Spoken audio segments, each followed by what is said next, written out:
اس کے ساتھ ساتھ آپ سیر و سیاحت اور شکار کے بھی شوقین تھے۔ حضرت سیدنا امیر حمزہ رضی اللہ تعالیٰ عنہ نے 3 شادیاں کیں اور ہر زوجہ کے بطن مبارک سے اولاد پیدا ہوئی۔ ناظرین، حضرت امیر حمزہ رضی اللہ تعالیٰ عنہ بعض روایات کے مطابق اعلان نبوت کے دوسرے سال اور بعض روایات کے مطابق اعلان نبوت کے چھٹے سال مشرف باسلام ہوئے۔ ناظرین، حضرت سیدنا امیر حمزہ رضی اللہ تعالیٰ عنہ کے اسلام قبول کرنے سے پہلے 38 لوگ اسلام قبول کر چکے تھے، اور آپ کے اسلام قبول کرنے کے بعد حضرت فاروق اعظم عمر ابن خطاب رضی اللہ تعالیٰ عنہ نے اسلام قبول کیا تو مسلمانوں کی تعداد 40 ہو گئی۔ حضور نبی کریم صلی اللہ تعالیٰ علیہ وسلم کے محبوب چچا حضرت سیدنا امیر حمزہ رضی اللہ تعالیٰ عنہ کے اسلام لانے کا واقعہ تاریخ اسلام میں ایک انفرادی اور امتیازی شان رکھتا ہے، اور آپ رضی اللہ تعالیٰ عنہ کی حضور علیہ الصلوۃ والسلام سے محبت اور لگاؤ کو ظاہر کرتا ہے۔ ایک روز تاجدار کائنات امام الانبیاء حضرت محمد مصطفیٰ صلی اللہ تعالیٰ علیہ وسلم صفا کی پہاڑی پر تشریف فرما تھے۔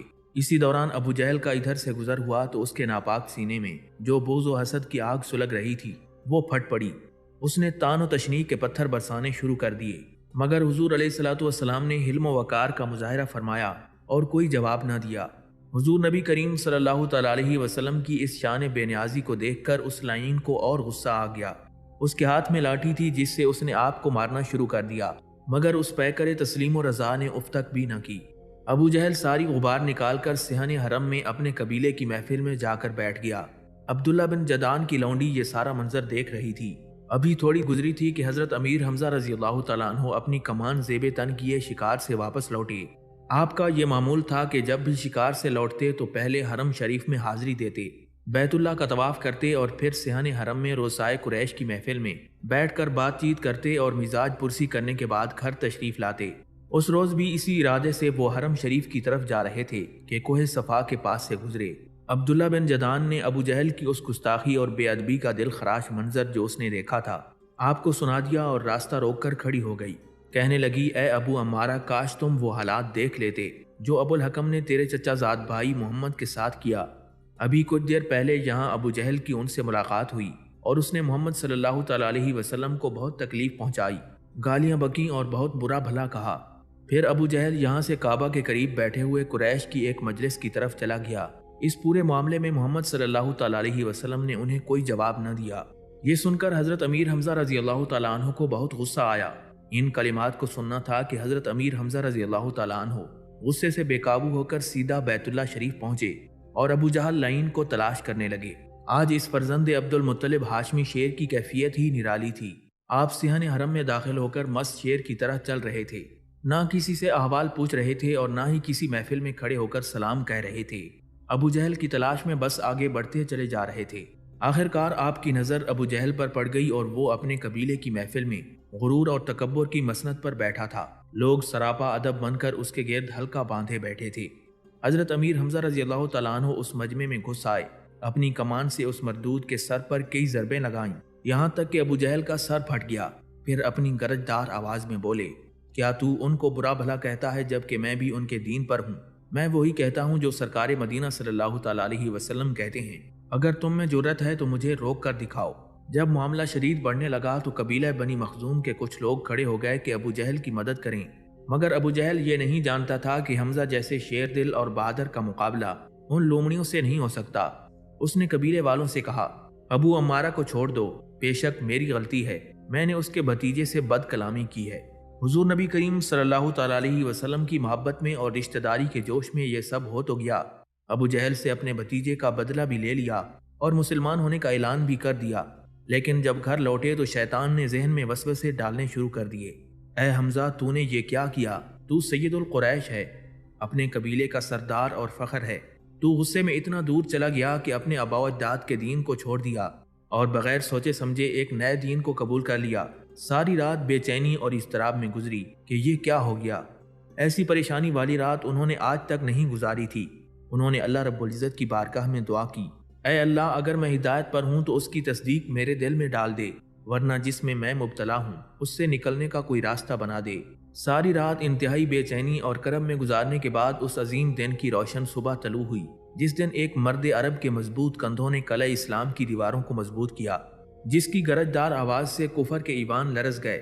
حضرت امیر حمزہ رضی اللہ تعالیٰ عنہ پوری نیاز مندی سے حضور علیہ الصلوۃ والسلام کی بارگاہ میں حاضر ہوئے اور آ کر عرض کرنے لگے، اے میرے بھتیجے، میں ایسی مشکل میں پھنسا ہوں کہ مجھے سمجھ نہیں آ رہی کہ اس سے کیسے جان چھڑاؤں۔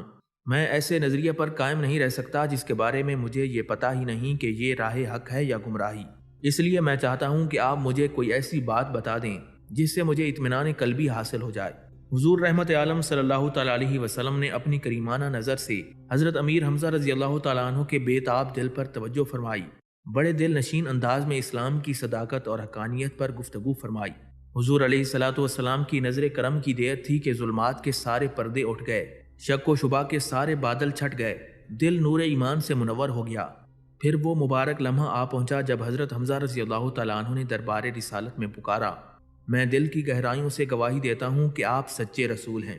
ناظرین، جب حضرت امیر حمزہ رضی اللہ تعالیٰ عنہ مشرف با اسلام ہوئے اور دل سے تمام اوہام اور شک کے بادل چھٹ گئے تو حضور علیہ الصلوۃ والسلام نے آپ کے حق میں دعا فرمائی کہ اللہ تبارک و تعالیٰ تجھے اس نعمت اسلام پر ہمیشہ ثابت قدم رکھے۔ حضرت امیر حمزہ رضی اللہ تعالیٰ عنہ کے اسلام قبول کرنے کے بعد حضرت سیدنا عمر ابن خطاب رضی اللہ تعالیٰ عنہ کلمہ پڑھ کر دائرہ اسلام میں داخل ہو گئے۔ اس واقعے کے بعد مسلمان دو صفیں بنا کر خانہ کعبہ کی جانب نکلے۔ ایک صف کے آگے حضرت حمزہ رضی اللہ تعالیٰ عنہ اور دوسری صف کے آگے حضرت عمر ابن خطاب رضی اللہ تعالیٰ عنہ تھے۔ ان دو ہستیوں کی سپہ سالاری میں مسلمان کعبۃ اللہ شریف میں داخل ہوئے اور علی الاعلان اللہ تبارک و تعالیٰ کی توحید اور اپنے آقا و مولا کی رسالت کا نعرہ بلند کیا۔ اسلام قبول کرنے کے بعد ایک دن حضرت حمزہ رضی اللہ تعالیٰ عنہ نے بارگاہ رسالت میں عرض کیا کہ وہ وحی الہی کے امین سدرۃ المنتہا کے مکین حضرت جبریل امین علیہ السلام کی زیارت کرنا چاہتے ہیں۔ حضرت حمزہ رضی اللہ تعالیٰ عنہ کی خواہش پر نبی کریم صلی اللہ تعالیٰ علیہ وسلم نے جبریل امین کو بلوایا اور حضرت حمزہ رضی اللہ تعالیٰ عنہ نے جبریل امین کی زیارت کا شرف حاصل کیا۔ آپ نے حضرت جبریل علیہ السلام کے دونوں قدموں کو دیکھا جو زمرد کی مانند سبز کھیتی کی طرح دکھائی دے رہے تھے۔ آپ پر کثرت انوار و تجلیات کی وجہ سے بے خودی طاری ہو گئی۔ پھر جب حضور علیہ الصلوۃ والسلام نے مسلمانوں کو ہجرت کا حکم دیا تو آپ رضی اللہ تعالیٰ عنہ نے بھی مسلمانوں کے ساتھ ہجرت کی۔ مدینہ منورہ پہنچنے کے بعد سرکار مدینہ صلی اللہ تعالیٰ علیہ وسلم نے انصار اور مہاجرین کے درمیان بھائی چارے کا رشتہ قائم کر دیا اور حضور علیہ الصلوۃ والسلام نے حضرت حمزہ اور حضرت زید بن حارثہ رضی اللہ تعالیٰ عنہ کے درمیان بھائی چارہ قائم فرمایا۔ ناظرین، ہجرت کے پہلے سال کے آخر میں غزوہ ابواء پیش آیا۔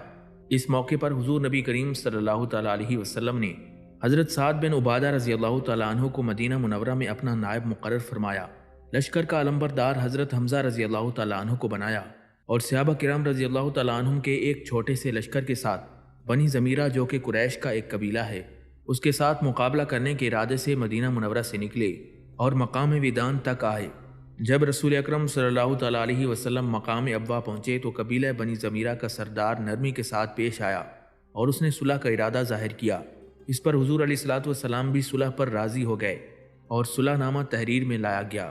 ہجرت کے دوسرے سال غزوہ ذی العشیرہ پیش آیا اور اس غزوہ میں بھی حضرت حمزہ رضی اللہ تعالیٰ عنہ نے شرکت فرمائی۔ اس موقع پر حضور نبی کریم صلی اللہ تعالیٰ علیہ وسلم نے سفید جھنڈا اپنے چچا حضرت حمزہ بن عبد المطلب رضی اللہ تعالیٰ عنہ کے سپرد فرمایا۔ ناظرین، غزوہ بدر میں صحابہ کرام رضی اللہ تعالیٰ عنہ نے بہادری اور جانثاری کے جوہر دکھاتے ہوئے دشمن پر اپنی دھاک بٹھا دی۔ حضرت حمزہ رضی اللہ تعالیٰ عنہ نے بھی بہادری، جرأت اور ثابت قدمی سے دشمنوں کا مقابلہ کیا اور کفار کے سرماؤں کو جہنم واصل کیا۔ کفار کی طرف سے سب سے پہلے جس شخص نے بدر کے میدان میں قدم رکھا اور جنگ کرنے کے لیے آگے بڑھا وہ عتبہ بن ربیعہ تھا، جو اپنے بھائی شیبہ اور اپنے بیٹے ولید کے ساتھ میدان میں اترا۔ اس کے سب سے پہلے میدان جنگ میں آنے کی وجہ یہ تھی کہ ابو جہل نے عتبہ کو غداری اور بزدلی کا طعنہ دیا تھا اور اس نے اس بات سے غیرت کھائی تھی۔ چنانچہ جنگ و قتال کے لیے اس نے زرہ پہنی اور پھر ادھر ادھر دیکھ رہا تھا کہ کہیں سے کوئی ایسی خود ہاتھ میں آ جائے جو کہ اس کے سر پر پوری اترے، مگر اسے کوئی ایسی خود نہیں مل رہی تھی کیونکہ اس کا سر بہت بڑا تھا، اس لیے عتبہ نے پگڑی باندھنے پر ہی اکتفا کیا۔ اسی دوران اس کی نظر ابو جہل پر پڑی جو ایک گھوڑے پر سوار مشرکین کی ایک صف میں کھڑا تھا۔ ابو جہل کو دیکھتے ہی عتبہ نے جوش سے تلوار سونتتے ہوئے کہا، آج سواری کا دن نہیں ہے۔ یہ سن کر ابو جہل گھوڑے سے نیچے اتر آیا۔ اس کے بعد عتبہ، ولید اور شیبہ میدان میں آئے اور نعرہ لگایا، ہے کوئی ہم سے مقابلہ کرنے والا؟ ان کی للکار سن کر مسلمانوں کی طرف سے 3 انصاری نوجوان یعنی حارث کے بیٹے میدان میں نکلے۔ ایک روایت میں ہے کہ حضرت معاذ رضی اللہ تعالیٰ عنہ کی بجائے حضرت عبداللہ بن رواحہ رضی اللہ تعالیٰ عنہ تھے۔ کفار نے پوچھا، تم لوگ کون ہو؟ انہوں نے کہا، ہم انصاری ہیں۔ کفار نے کہا، ہمیں تم سے کوئی مطلب نہیں، ہم اپنے چچا زادوں کو میدان میں آنے کی دعوت دیتے ہیں۔ ان میں سے کسی نے للکار کر کہا، اے محمد ہمارے خاندان میں سے کسی کو بھیجیں۔ کفار کی اس للکار کو سن کر حضور علیہ الصلوۃ والسلام نے حضرت حمزہ، حضرت علی اور حضرت عبیدہ بن حارث رضی اللہ تعالیٰ عنہم کو مقابلے کے لیے میدان جنگ میں بھیجا۔ ان میں سے حضرت عبیدہ بن حارث رضی اللہ تعالیٰ عنہ حضرت حمزہ رضی اللہ تعالیٰ عنہ کے بھتیجے تھے۔ یہ عتبہ کی طرف متوجہ ہوئے، جبکہ حضرت علی رضی اللہ تعالیٰ عنہ ولید کے مقابلے پر آئے اور حضرت حمزہ رضی اللہ تعالیٰ عنہ نے شیبہ کا مقابلہ کیا۔ ایک روایت یہ ہے کہ حضرت حمزہ رضی اللہ تعالیٰ عنہ عتبہ کے مقابلے پر آئے۔ حضرت علی رضی اللہ تعالیٰ عنہ نے پہلے ہی وار میں ولید کو جہنم واصل کر دیا۔ حضرت حمزہ رضی اللہ تعالیٰ عنہ نے اپنے مقابل پر کاری وار کیا، جبکہ حضرت عبیدہ بن حارث رضی اللہ تعالیٰ عنہ نے اپنے مقابل سے زخم کھایا اور شدید زخمی ہو گئے۔ حضرت حمزہ رضی اللہ تعالیٰ عنہ نے عتبہ کو اور حضرت علی رضی اللہ تعالیٰ عنہ نے اپنے مقابل کو قتل کر دیا۔ حضرت سیدنا امیر حمزہ رضی اللہ تعالیٰ عنہ غزوہ بدر میں شروع سے لے کر آخر تک موجود رہے اور بہت جواں مردی سے دشمنوں کا مقابلہ کیا، کفار کی صفوں کو درہم برہم کیا، کفار کے بڑے بڑے سرماؤں کو واصل جہنم کیا۔ کفار نے خود اس بات کا اعتراف کیا کہ ہمیں سب سے زیادہ نقصان حمزہ بن عبد المطلب اور علی ابن ابی طالب نے پہنچایا۔ حضرت عمیر بن اسحاق رضی اللہ تعالیٰ عنہ فرماتے ہیں کہ حضرت حمزہ رضی اللہ تعالیٰ عنہ رسول اکرم صلی اللہ تعالیٰ علیہ وسلم کے سامنے 2 تلواروں کے ساتھ لڑائی کیا کرتے تھے اور زبان سے کہتے جاتے، میں اللہ کا شیر ہوں۔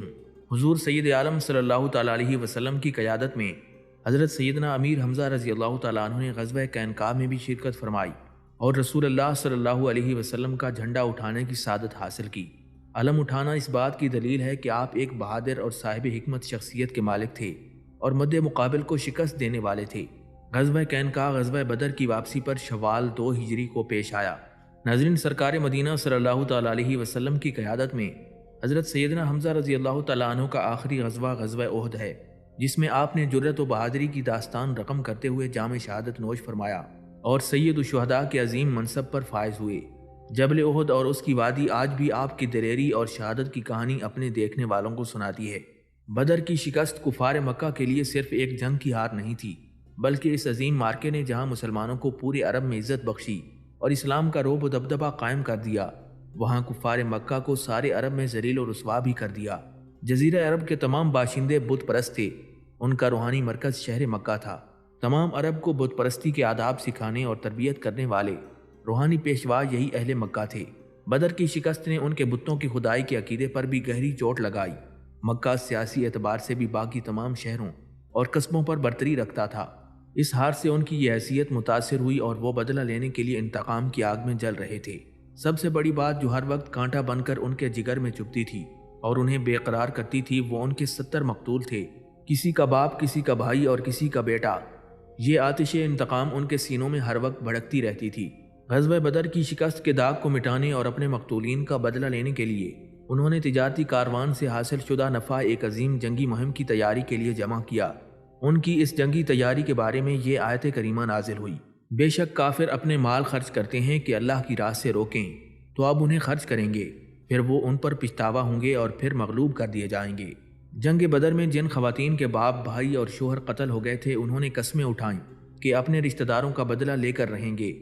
حضرت سیدنا امیر حمزہ رضی اللہ تعالیٰ عنہ نے غزوہ بدر میں ابو سفیان کی زوجہ ہندہ کے باپ عتبہ اور جبیر بن مطعم کے چچا طعیمہ بن عدی کو واصل جہنم کیا تھا۔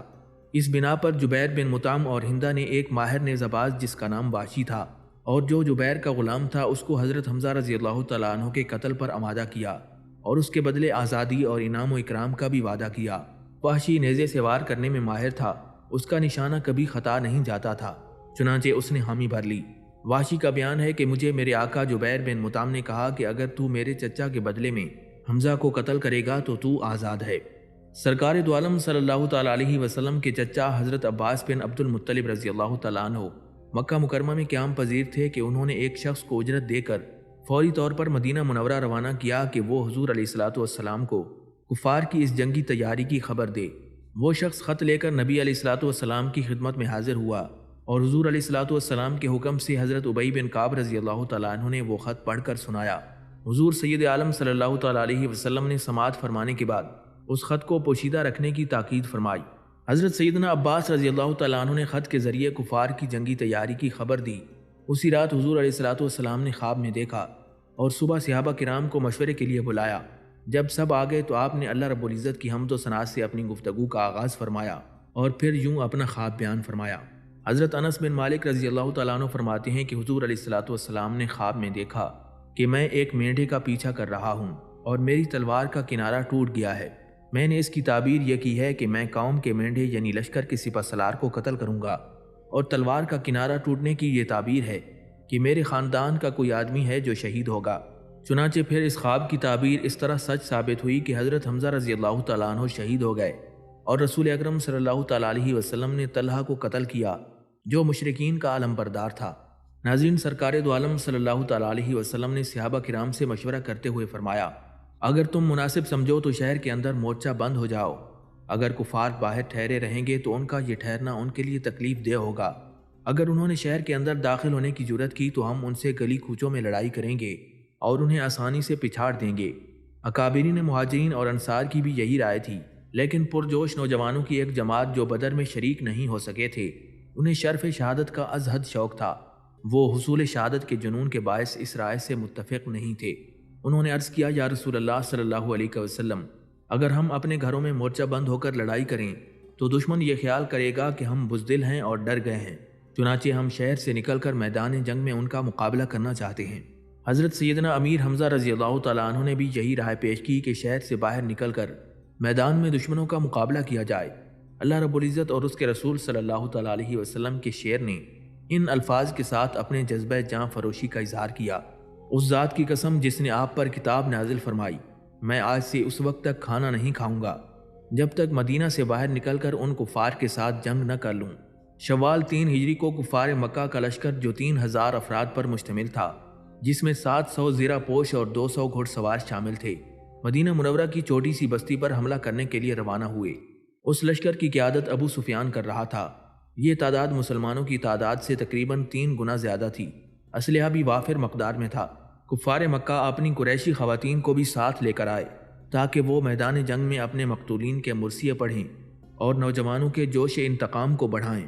ابو سفیان کی زوجہ ہندہ جب بھی وحشی کے پاس سے گزرتی تو اسے کہتی، واہ واہ اے ابو وسما، ہمیں بھی شفا دو اور خود بھی شفا پاؤ۔ ناظرین، جمعۃ المبارک کا دن تھا۔ سرکار دو عالم صلی اللہ تعالیٰ علیہ وسلم کی اقتداء میں تمام فرزندان توحید نے نماز جمعہ ادا کی۔ حضور علیہ الصلوۃ والسلام نے جہاد کی اہمیت اور میدان جنگ میں ثابت قدمی پر گفتگو فرمائی۔ آپ نے فرمایا، اگر تم ثابت قدم رہے اور صبر کیا تو تم فتح مند ہوگے۔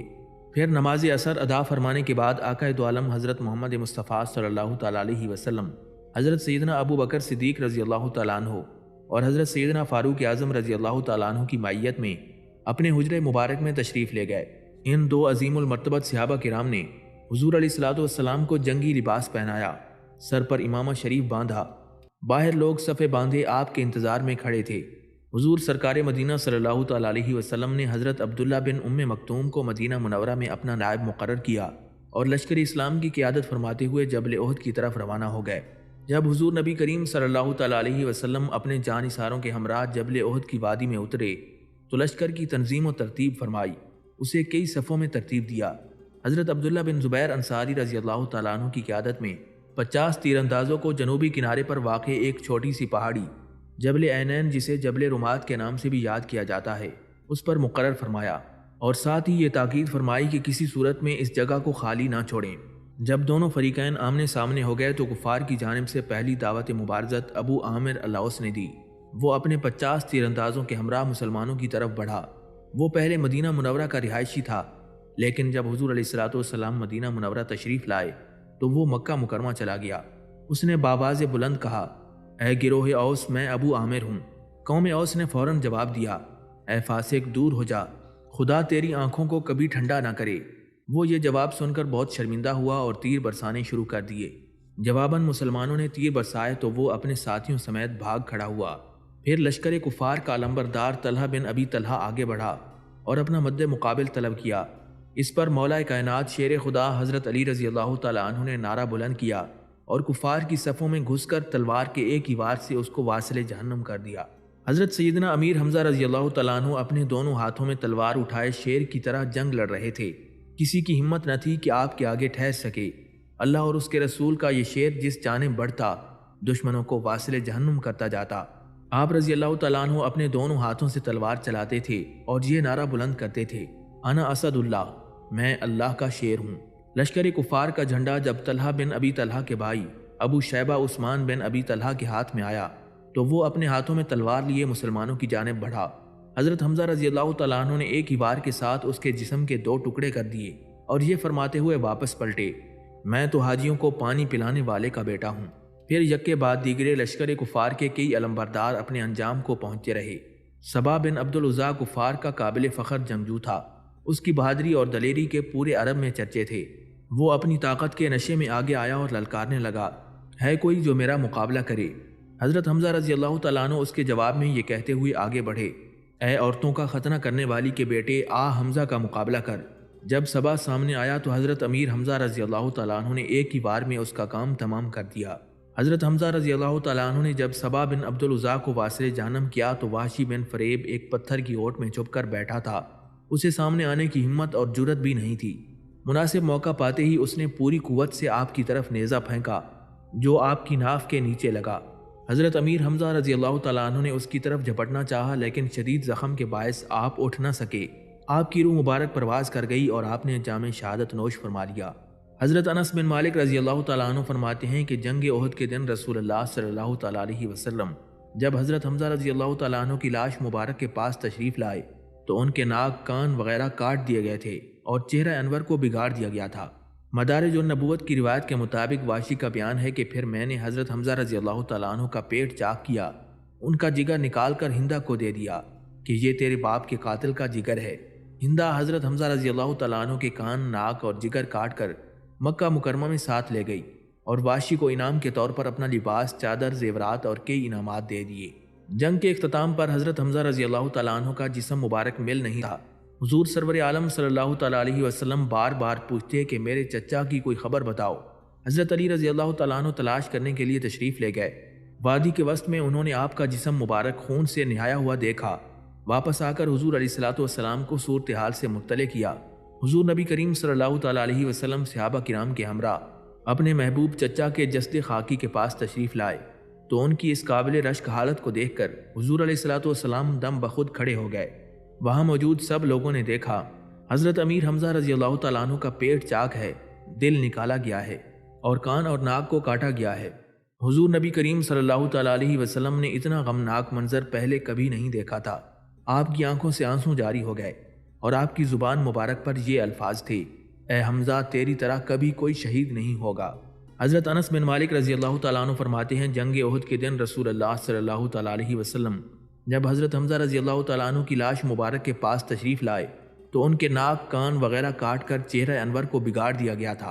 حضور نبی کریم صلی اللہ تعالیٰ علیہ وسلم نے فرمایا، اگر مجھے حضرت صفیہ رضی اللہ تعالیٰ عنہ کی پریشانی کا خیال نہ ہوتا تو میں انہیں اسی طرح بے گور و کفن چھوڑ دیتا، حتیٰ کہ اللہ تبارک و تعالیٰ قیامت کے دن ان کو پرندوں اور درندوں کے پیٹ سے اٹھاتا۔ حضور نبی کریم صلی اللہ تعالیٰ علیہ وسلم نے اپنے محبوب چچا کی یہ حالت دیکھ کر فرمایا، اللہ تعالیٰ تجھ پر رحم فرمائے، تم صلہ رحمی کرنے والے ہو، نیکیاں کرنے والے ہو۔ اگر تمہارے بعد تمہارے غم کی فکر نہ ہوتی تو مجھے خوشی اس بات کی تھی کہ آپ کو اسی طرح چھوڑ دیتا، حتیٰ کہ تجھے قیامت کے دن مختلف جگہوں سے اٹھایا جاتا۔ پھر حضور علیہ الصلوۃ والسلام نے وہیں پر کھڑے ہوئے قسم اٹھائی، خدا کی قسم حمزہ کے بدلے 70 آدمیوں کا مسئلہ کروں گا، یعنی ان کے ناک، کان وغیرہ کاٹوں گا۔ یہ قسم اٹھا کر حضور علیہ الصلوۃ والسلام اسی جگہ کھڑے تھے کہ اسی دوران سورہ نحل کی ان آیات کا نزول ہوا، اور اگر تم سزا دو تو ویسی ہی سزا دو جیسی تکلیف تمہیں پہنچائی تھی، اور اگر تم صبر کرو تو بے شک صبر کرنے والوں کا اجر سب سے اچھا ہے۔ اور اے محبوب تم صبر کرو اور تمہارا صبر اللہ تبارک و تعالیٰ کی توفیق سے ہے، ان کا غم نہ کھاؤ اور ان کے فریب سے دل تنگ نہ ہو، بے شک اللہ ان کے ساتھ ہے جو ڈرتے ہیں اور نیکیاں کرتے ہیں۔ ناظرین، حضرت صفیہ رضی اللہ تعالیٰ عنہ حضرت امیر حمزہ رضی اللہ تعالیٰ عنہ کی سگی بہن تھیں۔ جب انہیں آپ کی شہادت کی خبر ملی تو اپنے بھائی کو دیکھنے کے لیے میدان جنگ میں پہنچیں۔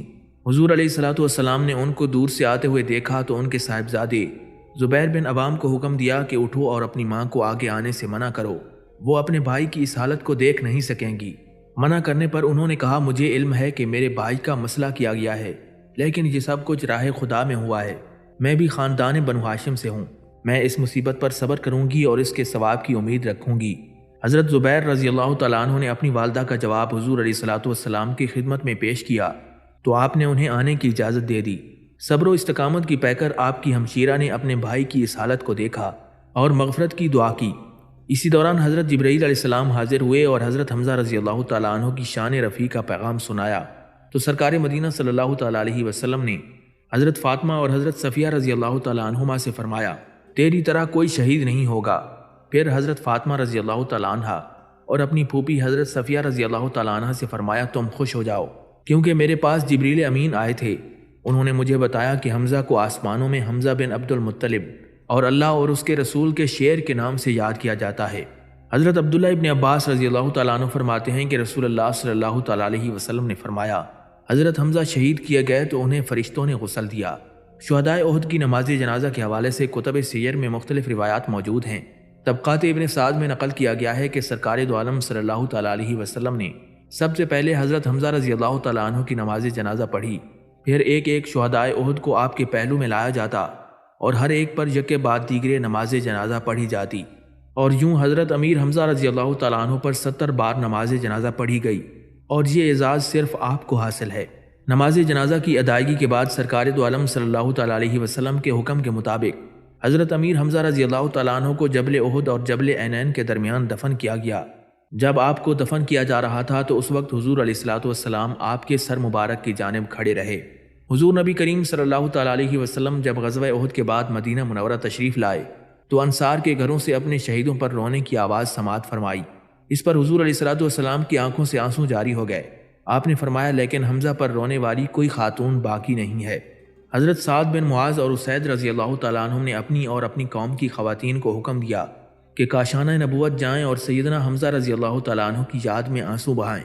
سرکار دو عالم صلی اللہ تعالیٰ علیہ وسلم کچھ وقت کے بعد جب حجرہ مبارک سے باہر تشریف لائے تو گریہ وزاری کی آوازیں سماعت فرمائیں۔ بتایا گیا کہ انصار کی خواتین حضرت امیر حمزہ رضی اللہ تعالیٰ عنہ پر آنسو بہا رہی ہیں۔ اس پر حضور علیہ الصلوۃ والسلام نے ارشاد فرمایا، اللہ تعالیٰ تم پر بھی راضی ہو اور تمہاری اولاد پر بھی۔ پھر انہیں حکم دیا کہ وہ اپنے اپنے گھروں کو واپس چلی جائیں۔ ناظرین، جب حضور نبی کریم صلی اللہ تعالیٰ علیہ وسلم غزوہ احد سے واپس مدینہ منورہ آئے تو لوگ آپ کا استقبال کرنے کے لیے باہر نکلے۔ حضرت امیر حمزہ رضی اللہ تعالیٰ عنہ کی صاحبزادی حضرت فاطمہ رضی اللہ تعالیٰ عنہ راستے کے کنارے کھڑے ہو کر لشکر اسلام کو دیکھ رہی تھیں اور اپنے والد ماجد حضرت امیر حمزہ رضی اللہ تعالیٰ عنہ کو تلاش کر رہی تھیں۔ حضرت سیدنا ابو بکر صدیق رضی اللہ تعالیٰ عنہ سے انہوں نے پوچھا کہ میرے والد کہاں ہیں؟ آپ نے فرمایا، ابھی رسول خدا صلی اللہ تعالیٰ علیہ وسلم تشریف لاتے ہیں۔ جب سید عالم صلی اللہ تعالیٰ علیہ وسلم تشریف لائے تو اپنے والد کے بارے میں پوچھا تو آپ صلی اللہ تعالیٰ علیہ وسلم نے فرمایا، میں تمہارا والد ہوں۔ عرض کیا، یا رسول اللہ صلی اللہ علیہ وسلم، آپ کے کلام سے خون کی بو آ رہی ہے، اور ان کی آنکھوں سے آنسو جاری ہو گئے۔ صحابہ کرام کے بھی آنسو نکل آئے۔ آپ نے عرض کیا، یا رسول اللہ صلی اللہ علیہ وسلم، میرے والد کی کیا کیفیت تھی؟ حضور علیہ الصلوۃ والسلام نے فرمایا، بیٹا اگر میں بیان کروں تو تیرا دل برداشت نہیں کر سکے گا۔ پھر حضور علیہ الصلوۃ والسلام نے انہیں دلاسا دیا۔ امام بخاری اپنی صحیح میں حضرت واشی رضی اللہ تعالیٰ عنہ کا بیان نقل کرتے ہیں، مجھے اس سے زیادہ جنگ میں کوئی دلچسپی نہیں تھی، میں نے اپنی آزادی کا راستہ ہموار کر لیا تھا، چنانچہ واپس آ کر ایک کونے میں بیٹھ گیا اور لوگوں کی جنگ کا تماشا دیکھتا رہا۔ جب جنگ ختم ہوئی تو میں اپنے مالک کے ساتھ واپس آ گیا، اس نے حسب وعدہ مجھے آزاد کر دیا، اور اس کے بعد میں مکہ مکرمہ میں رہائش پذیر ہو گیا۔ جب مکہ فتح ہوا تو میں بھاگ کر طائف آ گیا، لیکن جب اہل طائف کا وفد اسلام قبول کرنے جانے لگا تو مجھ پر دنیا تاریک اور زمین کی وسعتیں تنگ ہونے لگیں۔ میں اپنی زندگی سے مایوس ہو گیا۔ پھر مجھے خیال آیا میں کیوں نہ یمن، شام یا کسی اور ملک کی طرف چلا جاؤں اور باقی زندگی آرام سے گزار لوں۔ میں اسی کشمکش میں مبتلا تھا کہ ایک شخص نے مجھ سے کہا، اللہ کی قسم رسول اکرم صلی اللہ تعالیٰ علیہ وسلم ایسے شخص کو ہرگز قتل نہیں کرتے جو آپ کے دین میں داخل ہو جائے اور حق کی شہادت دے دے۔ اس شخص کی یہ بات سن کر میں نے یہی فیصلہ کیا کہ مدینہ منورہ جا کر اپنے آپ کو حضور علیہ الصلوۃ والسلام کی خدمت اقدس میں پیش کر دوں۔ چنانچہ میں طائف سے روانہ ہو کر مدینہ منورہ پہنچا۔ لوگوں نے مجھے دیکھا تو حضور علیہ الصلوۃ والسلام کی خدمت میں میری آمد کی اطلاع کر دی۔ سرکار مدینہ صلی اللہ تعالیٰ علیہ وسلم نے اپنے بہادر اور بے حد عزیز چچا کے قاتل کو اپنے قابو میں پا کر اس کے ٹکڑے ٹکڑے کرنے کا حکم نہیں دیا، بلکہ حضور علیہ الصلوۃ والسلام کی زبان مبارک سے وہی بات نکلی جو آپ کی بلند شان کے لائق تھی۔ آپ نے فرمایا، اسے چھوڑ دو، اسے کچھ نہ کہو۔ ایک آدمی کا اسلام قبول کرنا مجھے اس بات سے زیادہ عزیز ہے کہ میں 1000 کفار کو تہ تہ کر دوں۔